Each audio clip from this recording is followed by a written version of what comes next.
What impact will the commitments of Brandon Inniss, Carnell Tate, and Noah Rogers have on the recruiting trail? Who could be the next athlete to commit to the Ohio State University? We'll discuss all that and a whole lot more right here with John Garcia Jr. of Sports Illustrated on Locked On Buckeyes. You are Locked On Buckeyes, your daily podcast on the Ohio State Buckeyes. Part of the Locked On Podcast Network, your team every day.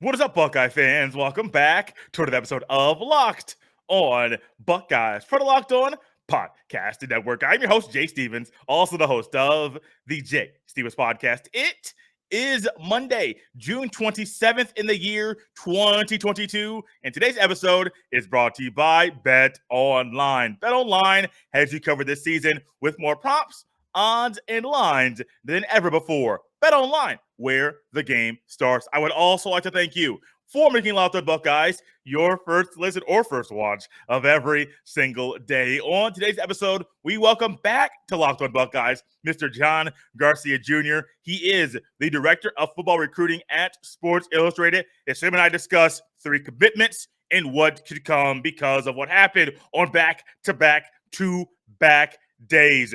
These commitments of these three individuals is huge, and we saw the effect that it has on the social media, on Twitter, and also I saw a little bit on Instagram. These three guys are really talented. And the fact that Brian Hartline and the rest of the coaches that impacted these individuals on the recruiting trail, that it had a cause and effect. It affected so much, they want to commit in the same week on consecutive days. I only wonder what's to come. Who will be next? When will it happen? That's why I'm glad John Garcia Jr. is here with us to discuss that very thing. I'm going to timestamp this. Normally, I don't do that. This conversation with John was recorded on Friday evening, June 24th on the evening. At that time, there were no other commitments after these three players committed. And so by the time you listen or watch this, there might be more players that have committed or a player commits after those three. And so I don't want you to be like, well, Jay, you're late. No, it's just the time that it was recorded. It was just something that happened after that fact. So I'm going to back away, bring in John Garcia Jr., and allow him to just let us know more about these three guys. And maybe during our prediction period towards the end of the episode, his prediction might come true, because I do think there'll be a few more guys who commit to Ohio State in the upcoming week. So let's bring John in and have a little bit of fun. There's a wanted man at Locked On Buckeyes, and no, it's not you're the man talking right now. It is John Garcia Jr. of Sports Illustrated. We're having him at a different point in the week than normal. He was busy last week, so he was not able to be here. And I know people were waiting to hear from John Garcia Jr. to discuss what happened at Ohio State recruiting just a week ago. John, welcome back to the show. I understand you've been very busy this past week. Yeah, I haven't been on as many visits as these recruits, but certainly took an official visit down to Miami to move back to my hometown. So happy to be settling in. We're not quite settled in yet, but definitely glad to be talking recruiting once again, 100%. Did I miss anything? Did Ohio State get a couple of guys? A couple. Yeah, that was after a couple of days, and there were three on 3 consecutive days. Carnell Tate, Brandon Inniss, and Noah Rogers all committed to Ohio State. 3 wide receivers, 3 guys you and I have discussed on this show, I think in one episode maybe. And then we also discussed them, sprinkled them in every now and then. But this is a huge week. The Twitter world was loving it. Fans of other fan bases were hating it. That was kind of fun to see as well. What was your reaction when we got one commitment, another commitment, and then another commitment all in a short period of time? Yeah, you love the coordinated attack there from Ohio State. Look, I mean, the best colleges in recruiting, they do this. It's like they just know how to say, have we not had enough buzz yet or lately? Let's go ahead and sprinkle something in. And if there's one position where, gosh, it could happen at Ohio State anytime, it's wide receiver. And certainly that's where we saw it go down. obviously the biggest and most, I guess, uncertain domino, what was Carnell Tate. We talked about it at length here, really down to the nitty gritty between Ohio State and Tennessee. And when he was finally ready to do it on Monday, it just seemed like, okay, here we go. And we talked to him just before, and he admitted it was Ohio State. And it just felt like things were going to change for the Buckeyes on the trail, because that individual win, so big, so national, and so not a layup, right? Even though Ohio State was the childhood dream school, you knew it was a true battle because Tennessee had a lot of momentum going into that commitment. So that was big. And then his buddy Brandon Inniss, who really has been kind of egging him on the entire time. Again, when we saw them out in Vegas, there was a whole lot of camaraderie between the two, who have grown close playing for the same 7-on-7 team. And obviously Brandon was ready to go right after that, which the destination wasn't a surprise there. I think Ohio State had been right there at the top with USC and Alabama for a while for him. But the timing of it, it's almost like, Brandon was hyping up Carnell to make his pick. He makes his pick, and then it reciprocates back to Brandon, and he's like, let's go ahead and make this a thing. So then they go back to back. And then same thing for Noah Rogers. Ohio State was viewed as the favorite, but it was all about the timing. When was he going to do it? And the longer it went on, you started to feel like maybe he would stick to his North Carolina roots, and those schools would have a long-standing impression. But there he goes, right off the board to Ohio State on the third day. So I was certainly not expecting a back-to-back-to-back that it became. Though a couple months ago, if you said, hey, the Ohio State receiver class is going to be Bryson Rogers, Carnell Tate, Brandon Inniss, and then Noah Rogers, I would have been like, oh, yeah, that's a good haul over a year. And then, of course, it happened over 3 days. So it is certainly surprising in that regard. But wrapping up the best receiver class in America by, June 22nd, that is certainly a surprise for any school, even the school that has become synonymous with development at the position like Ohio State. I think one of the best things for these three young men is not only what Ohio State has produced and developed at receiver. I mean, this past year having the number 10 and 11th pick in the NFL draft, almost at NBA. We're just on the heels of that happening as well. But it's also the quarterback position. And I think what's somewhat gets lost in all this is Dwayne Haskins, Justin Fields, CJ Stroud, their progression, for Haskins, for all three of them, how they quickly learned the offense, how they quickly learned to flourish in the offense. Now, Stroud got off to a little bit of a slower start, but it was his first time on the field throwing passes, so you kind of expected some type of growing pains. But the receivers is one thing, but Ohio State has a luxury to have guys who are first-round talents, future first-round draft picks playing at Ohio State at quarterback. And if I'm a receiver, I'm not only looking at the progression from the development of the receivers at Ohio State, but also those quarterbacks, because I want to know, how are those guys that are throwing me the ball, how are they going to be developed? How are they going to be looked at? How do they play on the field? So everyone marvels at the Garrett Wilson, Chris Olave, those guys, which we should. Everyone marvels at Brian Hartline, which we should. But I don't think we should all forget about what the quarterbacks are doing to assist these guys, and also Corey Dennis, how he's developing the quarterbacks, which also directly impacts how successful the receivers are once they are in Columbus. That's a great point, Jay. That's been stable, right? And I think in recruiting, there's always that goal of stability, right? I want to go to a program where I kind of know what I'm getting, right? Which is why, like, Arch Manning picking Texas the other day was such a big deal, because the other options were so stable, Georgia and Alabama. Yeah. So him going outside the box felt bigger than it would have been elsewhere. But at Ohio State, you have that. You have stability on offense, and especially at the quarterback position. So there is a benefit of the doubt that is created there, and that absolutely plays into why some of these wide receivers are jumping on board. You can't have one without the other, right? I mean, it kind of goes, without saying, but it is important to bring that up. And obviously, Ohio State quarterback recruiting is looking good into the future, right? You've got, after CJ Stroud hits the NFL, you've got this Kyle McCord, Devin Brown battle that is going to theoretically brew, and then Dylan Raiola's thrown into the mix. And then if they grab a 23 quarterback, the point is, it's going to be a deep quarterback room almost no matter what after CJ Stroud. So that certainly has a lot to do with accumulating this much talent. And I also think there's something to be said for these receivers kind of teaming up. That's not a position that we often associate with unselfishness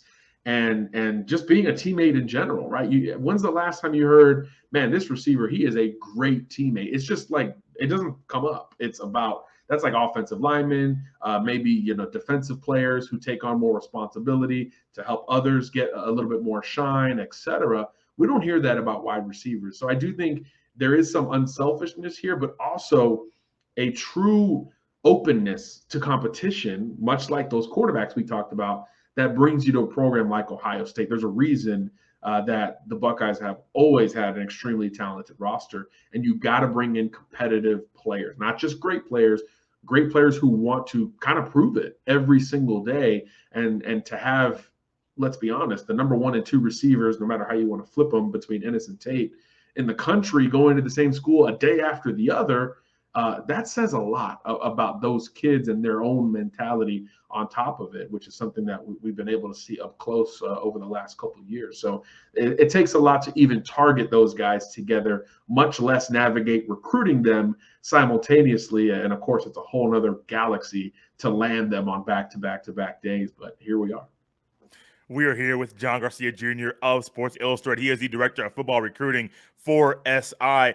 John, you mentioned a competitive nature, the competitiveness of these individuals. No matter if it's Tate, the 2 Rogers boys, or if it's Inniss, there's a competitiveness about them because they know Ohio State does not run 4 wide sets, and at some point it's going to be 3 receivers on the field, and you're going to have to compete to simply get on the field. I'm not saying compete to just get a few plays. No, compete to get on the field, compete to start. There's that competitive nature, competitive edge that I think we see with these receivers, knowing what they've done and how they're going to be once they get to Columbus. Is that normal for high school athletes to want to compete as soon as they get on campus to simply get playing time? Absolutely. For the best, it is normal. Has to be this combination of confidence and self-restoration and belief that borders arrogance even, because if you want to go compete at those schools, you have to first believe yourself. Hey, I'm the guy. I'm going to be the guy. It doesn't mean you work any less hard. You have to have that side of it as well. You've got to be able to back up the talk or the self-talk in this case. But yeah, it says something about great programs in general, whether you're talking Ohio State, Bama, Georgia, Clemson, certainly Oklahoma in years past. You're bringing in guys knowing that they're going to be the youngest, but that's not going to detract them from trying to unseat in the right way, hopefully, trying to unseat whoever, is, first on that depth chart. I think of a kid like Caleb Williams 2 years ago who missed his senior year because of COVID. But when he got to campus, all of his camp was telling me oh yeah, he thinks he's going to start over Spencer Rattler, right out of the gate. And if you remember a year ago, Spencer Rattler was the Heisman favorite, right? In the offseason going into, so obviously it worked out for Caleb, and it doesn't always work out that way in terms of supplanting a guy who's established, but you have to have that kind of mentality for it to even be a possibility. And I know certainly with Brandon Inniss, he's one of the most competitive kids I've ever covered at any position. So that is something I for sure know with him. Carnell carries it a little bit more internally. He's a little bit of an introvert. Okay. Kind of wants to show you more than tell you. Not that that's a bad thing. Ohio State has won with both kinds of wide receivers in particular. And I think with Rogers being kind of the last in the boat, that says a ton about him, because I don't know how many wide receivers will look up SI.com or 24/7 or Rivals or On3 and say, okay, the number 1 receiver and the number 2 receiver just committed to the school that I'm about to commit to. And okay, I'm cool. I'll just go there anyway. That says a lot about him, maybe the most about Noah Rogers. And I think it's fascinating to look at today. And unfortunately for them, they're going to be compared to one another pretty much the rest of their careers, right? And Ohio State has dealt with something like this in the past. It's just something that comes with being, wide receiver U, right? When you're in the U conversation for any of these positions, that's something that you just know how to navigate, identify, and deal with once you get them on campus. So it'll be fascinating to see how it works out with these four. And they're all a little bit different. So I do think that helps in trying to figure out, which ones could see the field a little bit sooner. I do find it a luxury that Ohio State is having these commitments right now, not just for recruiting, but I do want to look a little bit into the future. We talk about the competitiveness and competitive nature that these guys are going to have, not just a three. You can't forget Bryson Rogers in the mix. You've mentioned him a few times, but you can't forget him either, because he's also going to be someone that's trying to be competitive and compete to simply get on the field.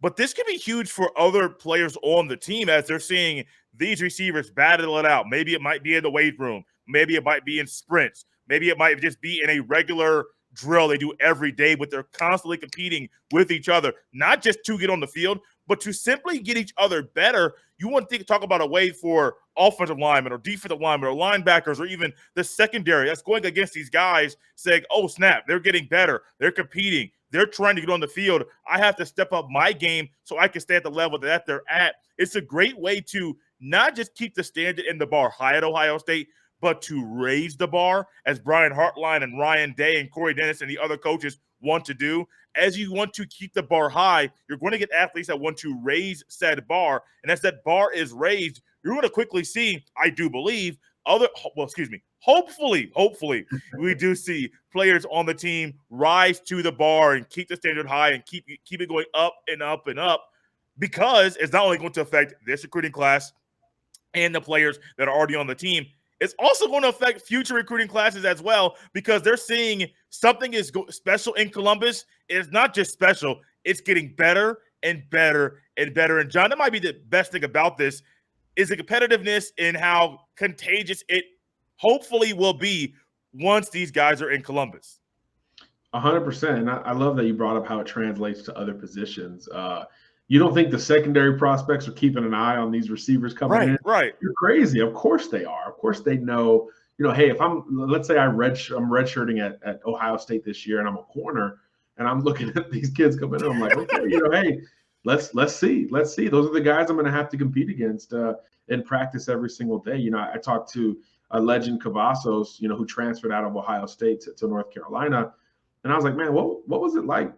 Covering, Garrett and Chris and these guys, even a couple years ago, Jameson thrown in there every day. And he was like, man, if I couldn't get better in practice, I would have no confidence. So he said it was humbling, but it was also like part of why he feels great about, turning the page and going to a new program, because of those days, week in, week out at Ohio State, going against such high level wide receivers. He said that's part of the reason why he picked to go to OSU. And it was part of the reason why it was so hard to leave. But it was just kind of a business decision because, of course, the secondary is always stacked at Ohio State as well. So I do think that factors in both ways. But you certainly start the conversation with the wide receiver room at OSU. It's maybe the strongest, most consistent, and deepest room in all of college football for any one position. We are here with John Garcia Jr. of Sports Illustrated. John, we discussed a lot about these three guys and four receivers, but primarily Carnell Tate, Brandon Inniss, and Noah Rogers, who committed on back-to-back days. Who do you think is next to commit to Ohio State? Well, their targets are all over the place in their decision-making. In terms of the one who has potentially the soonest turnaround, the quickest turnaround from a visit to a commitment, it's probably Brock Glenn, the quarterback. Doesn't mean he's 100% committing to Ohio State. I do think it's a real battle between the Buckeyes and the Auburn Tigers, which is the school he's most familiar with. But look, he wants to be committed before the Elite 11, and the Elite 11 starts Tuesday night. So if he follows through with that plan, I do think he could be the first commitment off the board for Ohio State moving forward if he picks the Bucks. But again, a real tight battle between the Buckeyes and the Auburn Tigers, which is not something we say every day in recruiting, but the quarterback boards everywhere have shifted plenty over the last few weeks. There's more of an unknown timeline with the other top quarterback target, Austin Novosad, the Baylor commitment, who we've talked about. He was at Baylor a couple weekends ago, was supposed to see Texas A&M this past weekend. So his list is changing. Ohio State hosted him earlier in the month of June. So his decision can really come at any time in terms of a final decision. So there's certainly some drama with the quarterback position. I think if you expand it and look elsewhere, there's a lot of defensive recruits set to come off the board in the coming weeks. I think among them, in terms of those, Ohio State has a really good shot at Jonel Aguero, the safety from Massachusetts. I believe he's committing in the middle of July. So I do think that could be a date for Buckeyes fans to keep an eye on. You know, we've seen this offensive class kind of go crazy, right? There's great running backs, wide receivers. Quarterback could be on the way. Still need some love on the defensive side of the ball if I'm a Buckeyes fan. That's where I want to see a little bit more attention going forward. So he would certainly be a banner pickup. Jaden Bonsu is also committing, the safety out of New Jersey. Another guy very high on Ohio State, really for the longest period compared to some of his other contenders. So the sooner he makes a decision, I think the better for the Buckeyes there. So it looks like the secondary and the quarterback position could be two of the next positions to see some volume increase for the Ohio State Buckeyes, who of course have built a solid foundation to this 23 class, even beyond these pass catchers. Are Brock Glenn or Austin Novosad attending the Manning Passing Academy? They're not at the Passing Academy because they're going to the Elite 11. So okay. It looks like we'll probably, if they grab one of those two, meaning the Buckeyes, we'll see another Buckeye compete at the Elite 11, where, of course, C.J. Stroud really put himself on the map. You know, Justin Fields won it the year prior, but he was already kind of a known commodity. Of course, he was I don't think he was committed to Georgia at the time, but he was committed to Penn State, flipped to Georgia. We all know how it worked out after that. So when CJ did it, it was just like a flag planting ceremony. Like, yes, you don't know a ton about me, but I'm here to stay. He beat out Bryce Young for the Elite 11 crown that year. So curious to see, because Brock Glenn and Novosad are in kind of that CJ Stroud territory relative to their national profile going into their senior season. They are considered good prospects, but more unknown to the national audience because of the Arch Mannings, the Dante Moores, Jaden Rashadas of the world, Eli Holsteins of the world. So if they go to LA next week and really show out, they've got an opportunity to make a similar sort of jump like CJ did going into his senior season. And the Elite 11 has typically, especially the last few years, really been a prelude to a ton of college success. So it's something I would certainly keep an eye on out in LA, and I'll be out there. So maybe it's a little bit of a preview or selfish of me to bring it up, but I'll be out there, camera rolling. So certainly look forward to reporting on what we get to see out there. We've mentioned it here a few times. You mentioned two quarterbacks' names here. I mentioned them. People have been wondering why Ohio State needs another quarterback, or a quarterback, not another, a quarterback singular in this recruiting class. And people look at, okay, well, they got three on campus, three scholarship guys, and they got a guy in 2024. Why do they need another quarterback? And I think it's wise. And I look at what just recently happened. Quinn Ewers transfers. Jack Mill, the third, transfers. You have a walk-on transfer. You only have three quarterbacks on campus. So you're expecting to have, what was that, 6 guys potentially on the roster right now at quarterback. You only have 3 scholarship guys. I don't think there's a walk-on quarterback on the roster. I could be mistaken, but even if there is, that's 4. The walk-on's not going to play. That's pretty much a done deal. He's not going to play. And the 2 guys that are behind Stroud, McCord's got a little bit of run. Devin Brown has not been able to get any run. So you're very, very thin at quarterback. We all know Ryan Day could bring in a transfer. Probably doesn't want to bring in a transfer because that brings in a whole nother can of worms. And we keep talking. You mentioned Brock Glenn, I think, a week ago or 2 weeks ago. Also, Novosad, we talked about at length previously. I think there's a need and there's a reason for Ohio State to add a quarterback to this recruiting class. What do you think about them adding a quarterback right now to this group?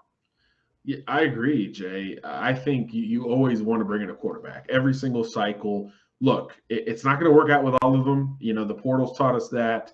College football has taught us that. You know, there's not a position like quarterback where if you have a clock in your mind for when you want to see the field and you don't get there, you leave. It exists more for quarterbacks than all others, right? And everybody's clock is still a little bit different, right? Quinn's clock was really, really short, right? That was a stopwatch more than a clock. So you never know how that's going to work out in general. And then all things even, let's say after 2022, CJ goes into the NFL like we all expect. Who's the front runner? McCord just because of experience? Well, now Devin Brown would have had another year under his belt. And then in theory, you're bringing in another quarterback recruit thereafter, maybe one of these two that we've been talking about. Who's to say they don't emerge despite being the youngest guy on the roster? We've seen that across college football over the last few years where true freshmen or redshirt freshmen become the guy really quickly. So you need depth. You need a competition, a true competition. Just like we talked about at wide receiver, you need that across the board if at all possible. And then you're also building depth and volume because attrition is coming. It's just something that is a part of the quarterback position. So if McCord and Devin Brown are going head to head, it's really, really close. And then Ryan Day makes his pick. That loser of that battle might say, well, I'm out immediately, right? You have to be prepared to have depth beyond just the starter or the backup in this case. So it's really paramount in college football. The seasons are getting longer, right? Playoff expansion talks, increased regular season talks, etc. The seasons are getting longer. Health is harder to come by later in the year. You just need it in just about every single way. So yes, if you're Ohio State, even though Raiola's waiting in the wings in 2024, you've got to try to bring in an arm in 2023. And I do get the sense the Buckeyes will get it done. Don't know how soon. If it's Brock Glenn, it's a matter of days. If not, it's all TBD. So it's going to be quite interesting to see if Glenn doesn't come to Ohio State, just what they do. Are they all in on Novosad? Do they start to look at other targets, maybe look at a late riser? That could always be at play here. So it's not quite panic time yet if Glenn does choose Auburn, because look, this time last year, Devin Brown did not have an Ohio State offer. And look, he's on the roster right now. So that's always something to consider, that these kids still have an entire year of high school ball left to play. It's just quarterback is its own animal, and it's accelerated from a recruiting standpoint. So we kind of freak out a little too soon sometimes. Last thing with you, if Ohio State is not able to get Brock Glenn or Austin Novosad, in your mind, or for people you've talked to, or maybe you've talked to this young man yourself, is there another quarterback that you think the Buckeyes have on their radar but isn't public right now? I'm not sure from the Ohio State perspective, but look, some quarterbacks that are already committed are still being recruited by other schools. And I do think that's kind of a layer of recruiting we don't speak enough about at the quarterback spot. We just talked about Justin Fields. You know, when he was blowing up, he was a Penn State commitment. And even though most of us didn't think he would end up there, other schools still had to come and get him. They still had to go and try to flip him. Of course, you know, the in-state Bulldogs did before he transferred to Ohio State. But that still has to happen this cycle. We've seen 4 quarterbacks make a commitment changes. And there's a whole other group now that are committed, but they're still being recruited by others. A couple names, if Ohio State jumps into that boat, would be Ricky Collins from Louisiana. He is committed to Purdue, but schools like Florida State and LSU are heating up for him, and he's thinking about taking more visits. Chris Parson from Tennessee, not far from Brock Glenn. He's been committed to Florida State since last fall, but other schools have been recruiting him, Mississippi State and SMU, and he has taken visits elsewhere. So those are 2 to keep in mind kind of right off the bat. And again, that's the same boat Ohio State's in with Novosad, trying to recruit a committed prospect. Normally, it's too little too late, but when you're Ohio State and you have this great quarterback tradition and a history of development towards Sundays, you're going to catch people's attention when you do jump in with an offer. So again, it's too early to panic, even if Glenn picks Auburn over the next couple of days. John, I'm glad to have you back. Busy week for you, busy week for everybody. But I'm glad to have you back. I'm glad you're settled in down in Miami. You can't stay very long. Got to get to Elite 11. But I'm glad to have you here, and I'm looking forward to hearing from you after, maybe during said tournament, because Elite 11 is always fun. It's always there's always exciting plays and players that are there. So I can't wait to hear how Raiola does and how other guys do out there at this camp. John, if you could, let everyone know where they can follow you on Twitter, then anything special going on over at SI right now as we're winding down a busy month of June, which has been full of recruiting. Yeah, social media is pretty simple, at SI All-American for all of our different recruiting channels, football and basketball. I'm at John Garcia_JR on all platforms. And yeah, SI.com/college for our up-to-date content. A lot of quarterback talk. That's really the focus right now. So we'll head out to the Elite 11 and see who's still committed or uncommitted by then. It'll be fascinating, and then we'll get to see the guys spin it. So a ton of coverage coming next week to SI.com. So be sure to check it out. And guys, you can follow me on Twitter at JSteven07. I'm glad we can have John Garcia back for this show, a special show discussing numerous athletes, probably more athletes than John and I have discussed at any point in time since John's been coming on the show consistently. We'll have John back on the show again down the road. Trust me, there's more recruiting talk, and John is full of knowledge and information, so I'm going to try to tap in and pull some things out down the road as well. But guys, enjoy this show. Have a great day.